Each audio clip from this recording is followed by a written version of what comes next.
Hello dear, Namaste. Today I have come up with a new topic of discussion that is from English literature, especially from the history of English literature. Relation is Elizabethan drama. Queen Elizabeth I ran England from 1558 to 1603.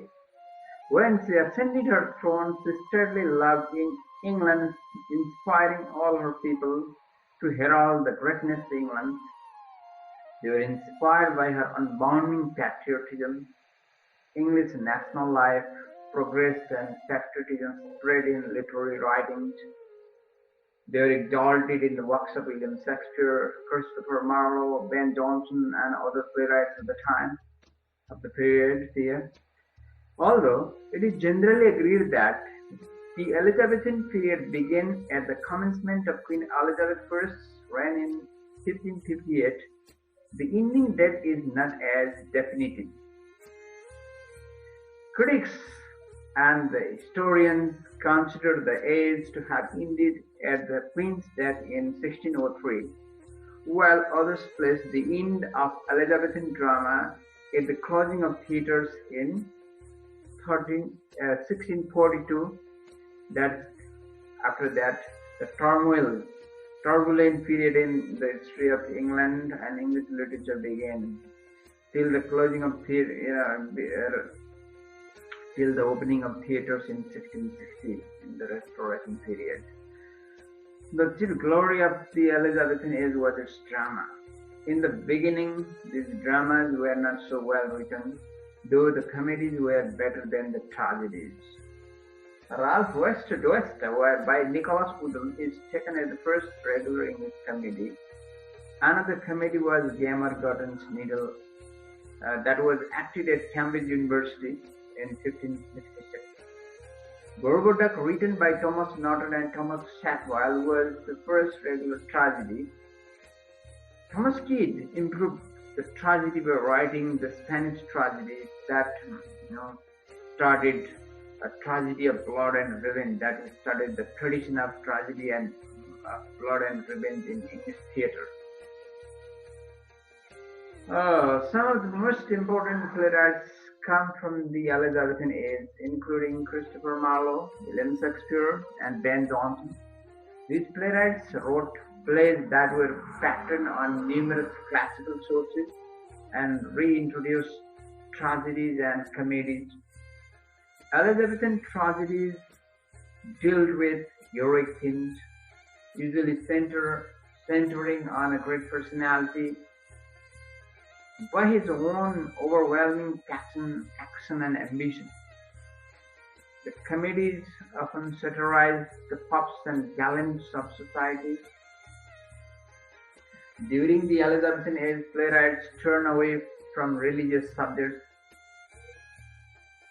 and began writing more complex and sophisticated plays, drawing upon the classical models of ancient Greece and Rome. Many of them reminded the Greek tragedy, Seneca's plays, epic drama, Plautus, English miracle plays, morality plays, and interludes. Okay, it's time to talk about the first great English dramatist of the period. He is Christopher Marlowe, born in 1564 and died in 1593. He was born in the very year when William Shakespeare, his rival to the theatre and writing of the period, born. The first greatest dramatist of the period was Christopher Marlowe. Though he lived a short life, he wrote some powerful tragedies. He is especially known as the writer of tragedies, dramatist of the tragedies. His tragedies are counted among the great works of English stage. Chamberlain the Great, his first English drama, that's tragic drama, which showed originality both in choice of subject matter and the use of powerful blank verse, that unrhymed verse, in iambic pentameter lines. It dazzles the public with its dynamic characterization of the tyrant hero, Tamburlaine. It has embodied colorful images of power and violence. He wrote other plays such as The Tragical History of Dr. Faustus, who sells his soul and tries to do the magic. The Jew of Malta, probably the best of Christopher Marlowe's works. It was the second and the passionate pilgrimage. Marlowe used deep heroic subject matter, gave life and reality to his characters, developed tragedies of charismatic and towering individual heroes, avoided traditional language and style, used bloody scenes, impure fashion and attitudes, excelled in using blank verse instead of traditional in-rhyming lines, and depicted thunderous ambitions of human beings. These are the characteristics of Christopher Marlowe's dramatist of the Elizabethan period. He was first to change the conventions of the early Elizabethan plays with his tales of overreachers like the title character of Tamburlaine the Great, Dr. Faustus, and Barabbas in The Jew of Malta. Nin, whose will to power provided engines for the plays. They were so excited and they were dynamic characters. Using unrhymed verse, as I already talked about blank verse, it is mentioned here, and he had chosen that blank verse for drama. His new dynamic way, the drama were written in new dynamic way with blank verse to change the very psychology of dramaturgy. And it is often said, had Marlowe lived past the age of 30, he might well have rivaled Shakespeare as England's greatest dramatist. There would be great rivalry between them, and he would have been regarded as one of the finest and greatest dramatists of English literature. And it's time to talk about William Shakespeare. As I already mentioned, he was born in 1564, the year when Christopher Marlowe was born. But Marlowe died early. Shakespeare had a longer life than Marlowe. He died in 1616. William Shakespeare is regarded as the greatest and finest dramatist of all time. He was first an actor, then a playwright. He had great dramatic as well as poetic gift. We'll be talking about his poetic career in other classes, but here we are just talking about his dramatic career. His plays look like a living world of people. His characters have both individual and universal qualities. Shakespeare's plays, which he wrote between approximately 1690 and 1630, have been in almost constant production since their creation. By 1592, he was a popular playwright, his works having been performed even at Elizabeth I's court. Courtiers, queen, and all people enjoyed, and such was popularity and fame that Shakespeare gained at that time. Shakespeare wrote 37 plays alone. Can we imagine? But some people say, had Shakespeare written all these plays? There was probably someone who wrote dramas and attributed to the name of Shakespeare. Maybe Francis Bacon or some other writers of the period who did not like to show their identity as dramatists and could have written the plays and attributed to William Shakespeare. But we are not clear about that. Some of his greatest dramas, and scripts and romances, they are lifelong. Nobody has excelled, nobody has challenged, nobody has created such type of works as Shakespeare had. Some of his historical plays include Richard III and Richard II, King Henry IV, Henry V, and Henry VI. Some of his greatest tragedies include Romeo and Juliet, Julius Caesar, Macbeth, Hamlet, King Lear, Othello, and Antonio and Cleopatra. Shakespeare's tragedies are great and world famous because they have universal qualities that pass into the heart of the human soul, human psyche. They pierce into the human psyche and evoke kind of feelings. Shakespeare wrote a good number of comedies too. They are generally better than his historical plays. The versatility, the dynamic and playing character of Shakespeare could have produced a lot of such works. Among his famous comedies are *A Midsummer Night's Dream*, *The Merchant of Venice*, *Twelfth Night*, and *As You Like It*. Shakespeare's immense power and full maturity after writing a number of plays, and his maturity and immense writing, excelling, delivering thoughts and imagination are reflected in his last group of plays, which are called romances. They are *Cymbeline*, *The Winter's Tale*, and *The Tempest*. These romances are neither fully tragedies nor comedies, and they maybe some critics call them tragicomedies. Some tragic situations are found in them, but they end happily.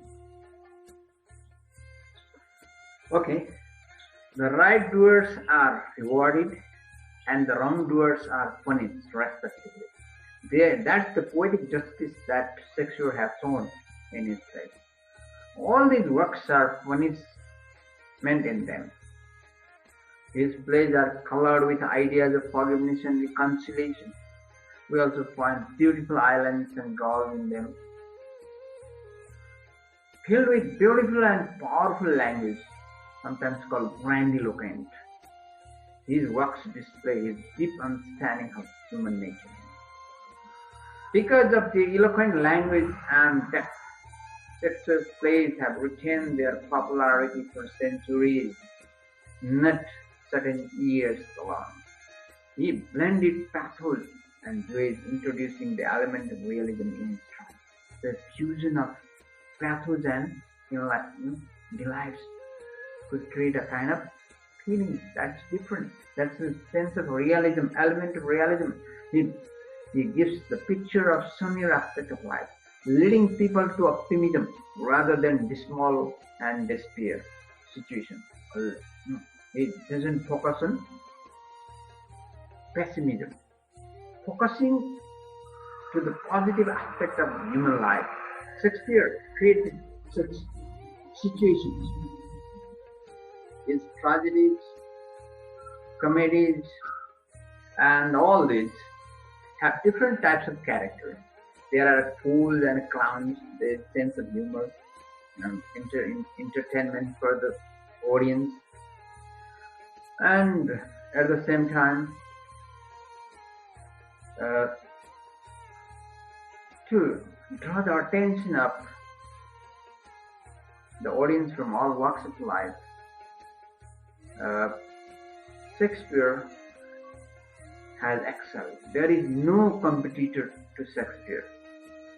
Time has proved the truth of what Shakespeare's contemporary and rival in the latter part of his career, after the death of Christopher Marlowe, that's Ben Jonson. Ben Jonson said of him, he was not of an age but for all time. And this remark or the comment in one sentence has made it clear that till the date, Shakespeare is not the man of that Elizabethan period. He is the period of 21st century and even after other periods. There will be the studies and discussion about Shakespeare, the performance of his plays, and theatrical revival could be done in many parts of the world.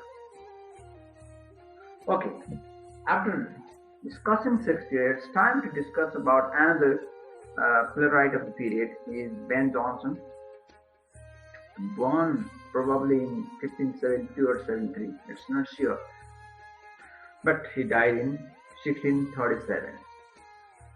Ben Jonson was a friend of Shakespeare.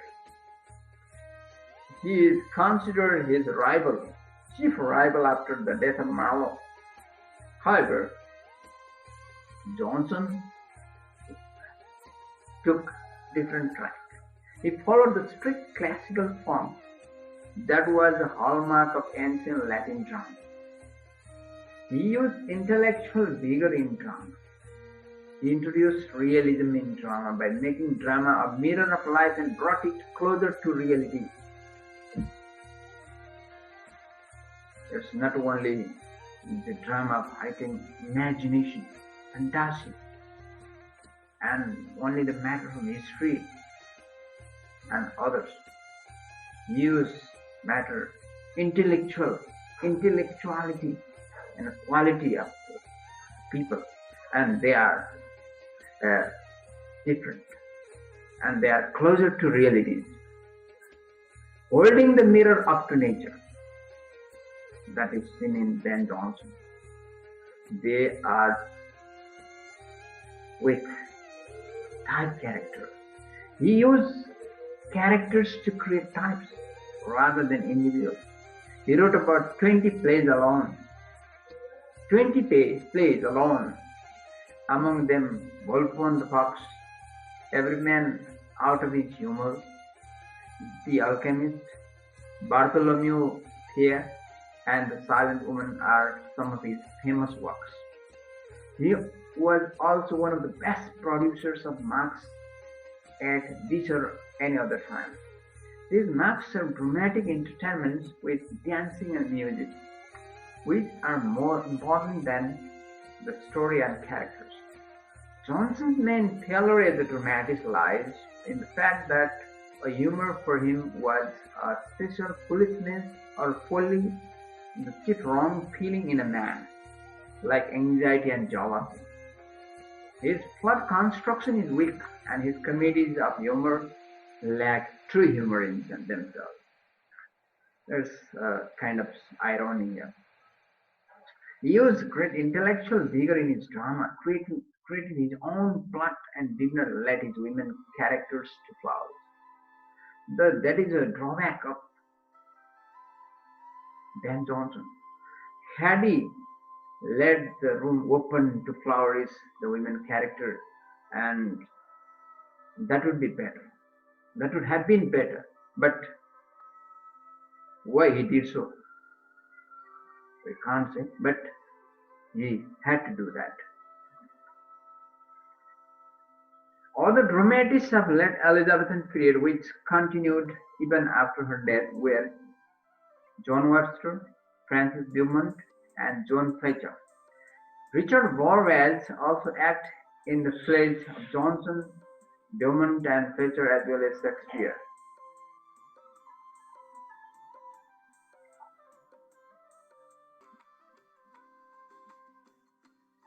Okay, for each, I have the slides for you.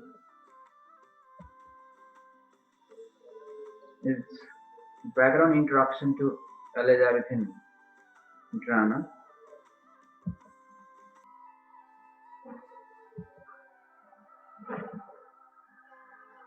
And the first dramatist of the period, Christopher Marlowe,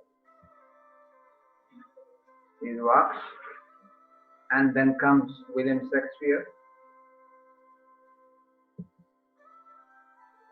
his works, discussion about Shakespeare, and comes the turn of Ben Jonson, his works, and characteristics of his works, and concluding part of Elizabethan drama. Okay.